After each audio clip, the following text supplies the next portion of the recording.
Good morning, everyone.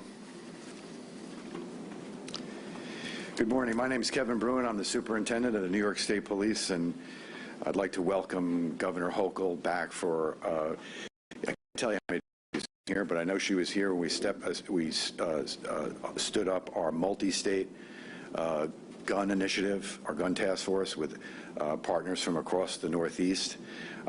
And she's here today for the kickoff of our intrastate, or actually our second meeting of the intrastate gun group. The governor has made it plain to me that this is a top priority for the state police, to stop gun violence, to stop the illegal flow of guns. We've had tremendous success due to the support of the governor and the focus that the governor has provided us.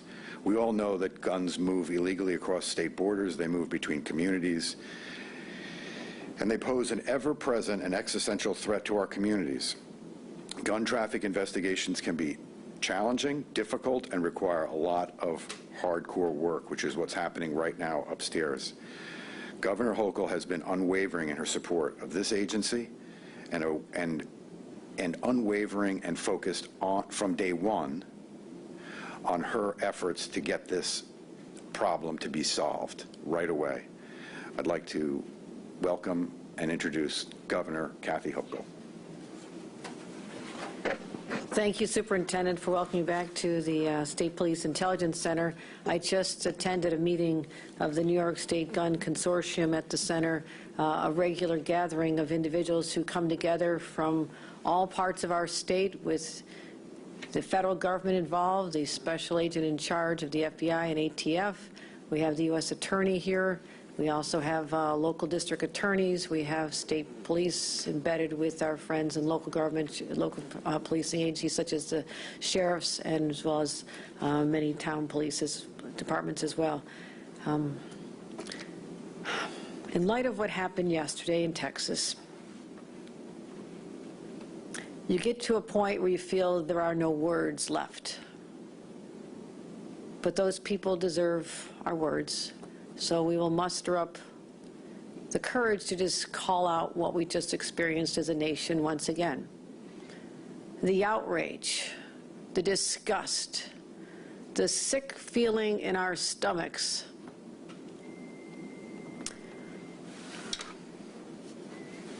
As Americans, as New Yorkers, and as parents. But we will never become immune to this or desensitized to it, because that is when we start losing the battle. We must harness that outrage and that anger and that disgust that there could be someone with such wanton evil in their heart that they would acquire an AR-15, go to a schoolyard after shooting their own grandmother, and opening up on innocent children and teachers. It doesn't happen in other countries. Rarely. It happens in a nation that seems to revere the rights of gun owners and the ability to possess guns over the right of children to stay alive or to go to a school without fear of having to duck or run. That also has a long-term effect on the psyche of the children, not just to experience that, but our children all across this nation, whose parents hugged them a little bit tighter this morning as they packed them off to school with the hope that they will see them at the end of the day. The children of today have been through so much. They don't deserve that. They're innocent. They look to adults to be responsible. They look to us to protect them. And they have the right to be protected by the adults who govern this country. Whether it's in Congress, whether there has been too long an abdication of responsibility, and if we couldn't get background checks after Sandy Hook, the slaughter of first graders, simply saying, can people have one more requirement before they can walk in and purchase a gun, that we finally find out of what they're talking about on social media, what their neighbors have observed, what record they may have. We can't even afford that background before someone can acquire this weapons. Because we're doing what we can here in the state of New York. We have laws that we're proud of, and although I'll be talking about ways we want to enhance them. But as long as the illegal guns are out there somewhere, they find their ways to the streets of New York as well. That is why we stood up not just this intrastate task force, so we share information within our boundaries, which is why I said, no, these guns are coming from other states. Let's get them at the table. And so we have had a number of successes. We have more work to do, and I'll talk about some of our successes. But just this morning, as we're all reeling with the pain, I'm asking myself as governor,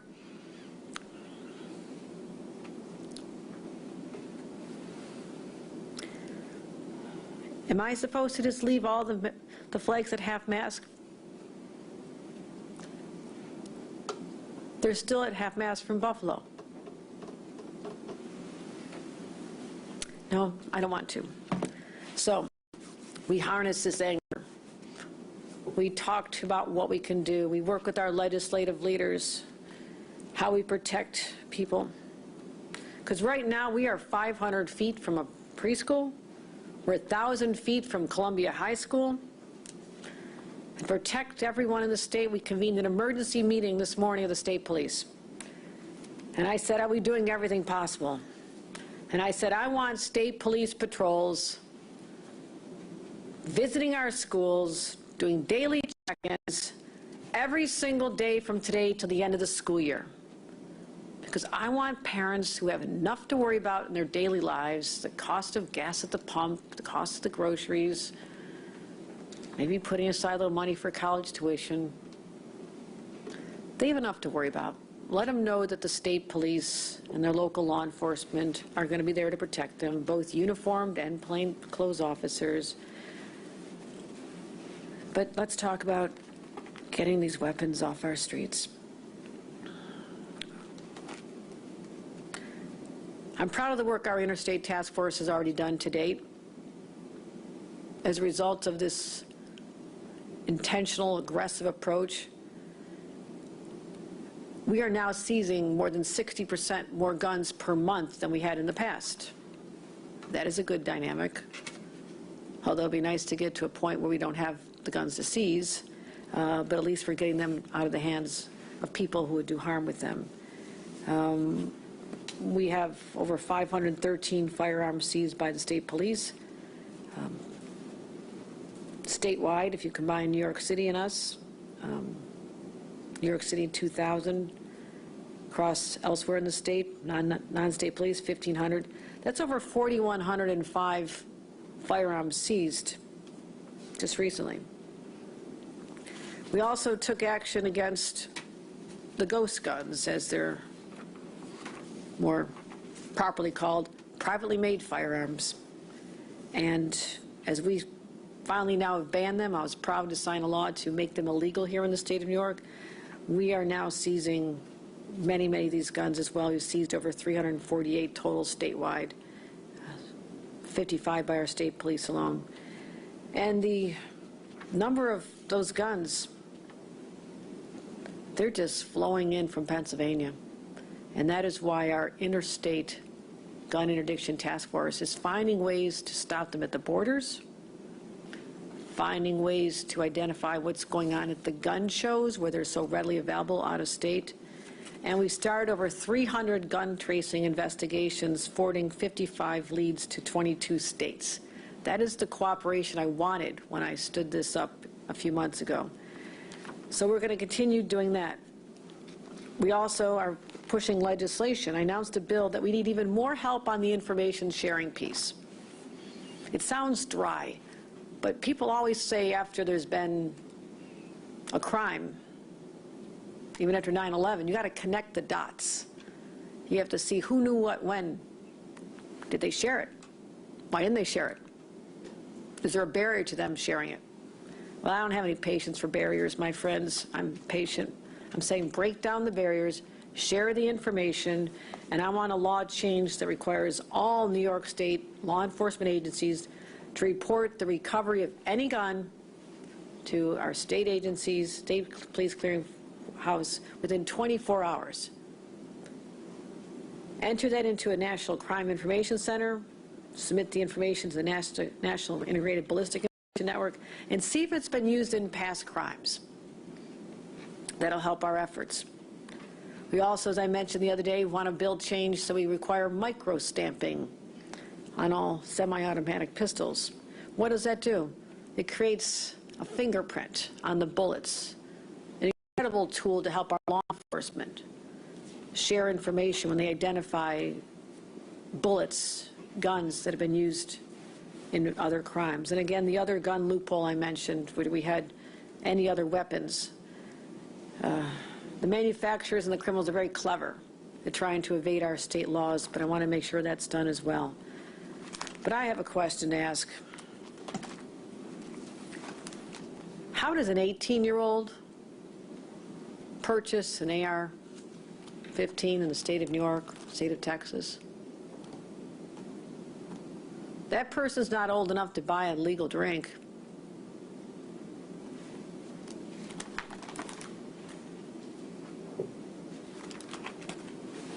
I want to work with the legislature to change that. I want it to be 21. I think that's just common sense, because as we've just seen from the two horrific crimes that we can't get out of our minds, what happened in Buffalo and what happened in a school with children in Texas, the common denominator, there are three. The weapon was an AR-15. The perpetrator was a male, and the age of the perpetrator was 18. I don't want 18-year-olds to have guns. At least not in the state of New York.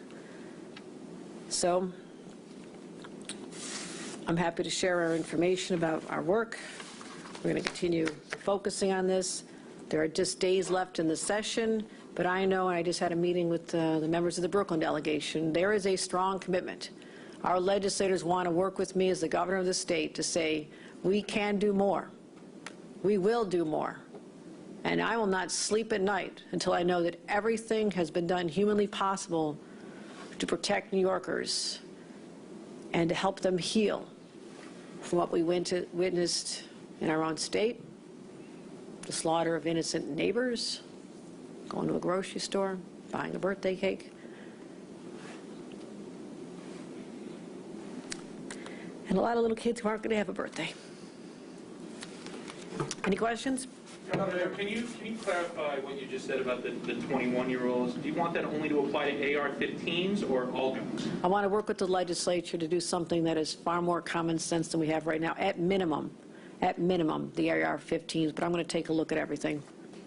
And on the issue of microstamping, I mean, that is an issue that's been around in Albany for a long time. California has had a lot of trouble with their law over the years since they implemented it in 2007. How do you avoid those issues in California?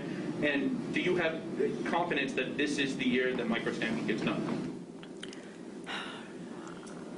We have just a few days left in the session.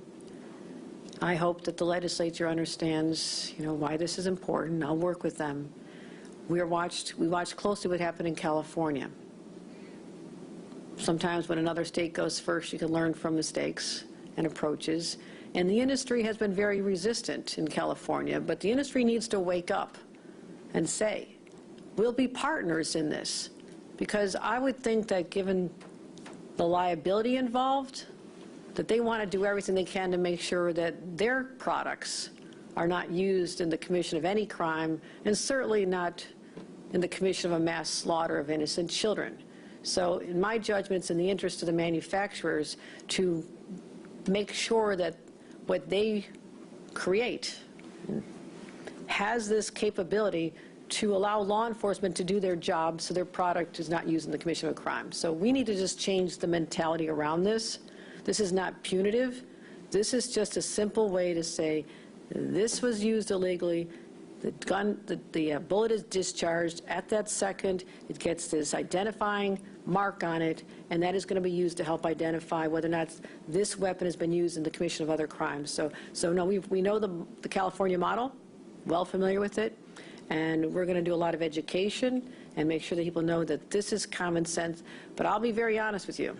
Doing this alone in the state of New York is not going to solve the problem as long as the guns, the bullets, and the high-capacity magazines, as we saw happen in Buffalo, come in from another state. So this is where, if the federal government won't do what they need to do, then I'm calling on other state governments, Democrat and Republican leaders, because the shooters aren't picking their states based on the politics of that state. They're obtaining these guns, and they're using them on fellow American citizens. We have to do everything we can to stop that. Can you talk a little bit more about kind of the challenge that you're facing right now, not with the mass shootings on the one hand, but also you've got, say a situation like in the New York City subway where an individual was shot the other day by someone who recently turned themselves in, but they seem kind of interconnected, but also kind of parallel to a certain degree. You've got these mass shootings and these kind of random acts of violence as well on the subways. And I want you to know, and I've spoken about this before, that I don't disconnect the mass shootings that get a lot of attention, everybody talks about for days, until people become immune and move on to the next topic, which I never will. This is seared in my heart, these stories. But the tension moves on. But in the meanwhile, every single day, there are people being shot with guns in the city of New York, and in Rochester, in Syracuse, in Buffalo. Those lives matter as much as the lives that are lost when there's a mass shooting, and we don't forget that. And so, as I mentioned to the meeting I had with the Brooklyn delegation this morning, I said we have to focus on the street crimes as well. And the subway has to be safe, not just feel safe, it has to be safer.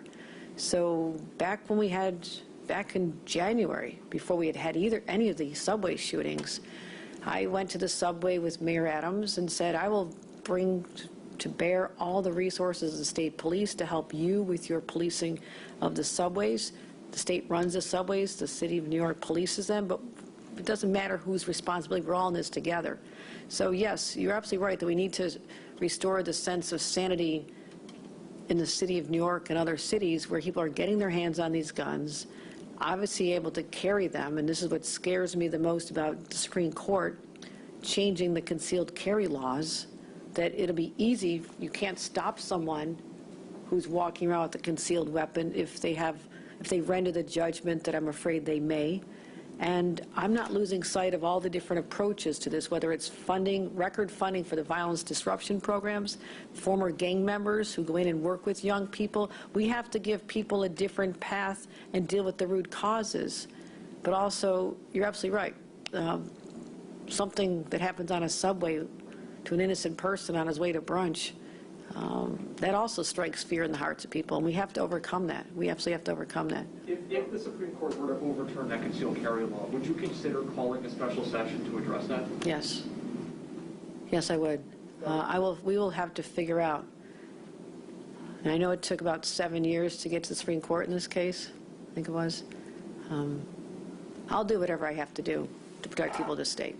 Governor, a federal court has struck down a ban in California for the purchase of semi-automatic rifles for people under 21. What gives you confidence that a similar law on AR-15s could survive a court challenge in New York? And could you also elaborate on what daily check-ins by state police mean at schools? Is it every school? Is an officer physically going to the school? Sure. I can let the superintendent talk about that, but I'm not going to let my fear of losing a court case to stop me from what I think is correct for New Yorkers and will protect them. Because you may get a good judge also that actually cares and has common sense and would understand that these are not punitive measures. These are laws that, take into consideration the rights under the Second Amendment. We understand that. But don't tie our hands when it comes to our desire to stop the scourge of gun violence, whether it's in the streets of New York or in a grocery store in Buffalo, we have the right to protect people as well. And I'll make that argument in court any day of the week. Superintendent, can you describe what's going to happen with our, following our meeting this morning? So we are physically going to schools that are in our patrol area. We're also reaching out to schools and school administrators that aren't necessarily in our patrol area. We are not going to duplicate efforts. So if a city police department or a county sheriff is doing something, we'll move on to the next place so that resources will be applied appropriately. But we have other education, and we're pushing out, kind of reminding school administrators on school safety measures. And I'm not necessarily going to get into right here now, but we get it out to the school administrators, make sure that their staff are aware, and make sure that the school folks call police when they feel they need to, and before that there's a problem. I can't stress enough that the biggest challenge that we have in this state for fighting street crime or other events like this is when communities and police become separate. If the community trusts the police and the police in turn trust their own communities and cooperate, it is a force multiplier on an exponential basis in terms of effective justice and policing. So I've got to stress that as much as I can, that police agencies need to reach out and communities need to reach back out to the police, and we need to reestablish better relationships across the state, which the state police have done the past year. We've done that. What are your thoughts on making sure that school resource officers can get into every school? I don't necessarily take a position on school resource officers. Those are community-based decisions. But if that is the bridge that builds trust between a community and a police agency, I'm all for it. Let's see, Governor, I have a question about the Regents exam. We know that the Regents, they just canceled them because it could possibly trigger trauma for students. We reached out to your office and a spokesperson said the state education department is not under control of the executive chamber and they have not disclosed additional details. So what are your thoughts? Were you aware of that decision, and what do you think? Do you agree with the decision? I was not aware. I found out when the public did, just further confirmation that State Education Department is not an executive agency. Not sure where that decision came from in the past, but they issued this. I'm not aware of the offending language that they were concerned about. I want our schools to get back to normal. I want people to be doing what they're supposed to be doing, but I have to defer to their judgment because I don't have the same information that they would have. Governor, Last question. Governor, do you think that the state has enough on its books, particularly for law enforcement, to deal with screening for extremism outside of an ERPO, where it's ultimately up to a judge? Do you think that law enforcement needs other tools or school counselors, whoever it is, to figure out extremism, racism, white supremacy? Yeah, absolutely. And that is why one of our other initiatives is to create the first ever domestic terrorism unit within the state police, where we're going to bring together experts to come together and put together an education campaign and to work with not just local law enforcement, but also with the schools and the people most likely to come in contact with individuals, because the whole idea behind the red flag law is that you're asking people to make a judgment based on their own experiences of, what is being said that might make you think that that person could cause harm to themselves or others, and that's what's supposed to initiate the red flag law. But they don't have the training. How do they know? How do they know what information is out there? And that is incumbent upon the state, in my opinion, and that's why we're starting on this path to make sure that we provide those services. We also did mandate that, under executive order just a couple days ago, that the state police are required to act on their training and institute the red flag law when they think that someone who could do harm to themselves or others have access to guns. And that's exactly, we had a case, literally I think it was the day after the Buffalo shooting, or close in time and proximity, Grand Island. One of our police officers stopped an individual, and he was concerned about this person's access to guns, and found out the person had a stash of guns. So it worked there, but I have control of the state police. Our legislation that we put forth also would require other policing agencies to be just as affirmative in their approach to this instead of passive. But we do have to get that training out there and share more information. And we've not had the resources deployed in the past that I've put in the budget. Even before all this, we have more money in our budget to have that social media surveillance. And also my question always is what does the FBI know and see, and are they sharing that with us? This is where the silos, I have no patience for the silos that exist in law enforcement. We don't want that to happen. You know, we want to be able to share everything we have, which is why part of our legislation is to tell localities within 24 hours, you have to tell us about a gun you confiscate. So that wasn't the case before. They weren't required to tell us about a gun that we might be looking for from another crime. So I'm peeling back all the layers, all the barriers, and saying, we're going to be able to stand here and tell every New Yorker, there's nothing more we can do to protect you. We've done everything we can. And I don't feel that right now. I want to make sure we get there with new legislation, continue to work with our partners, and we'll get to that point because New Yorkers deserve that.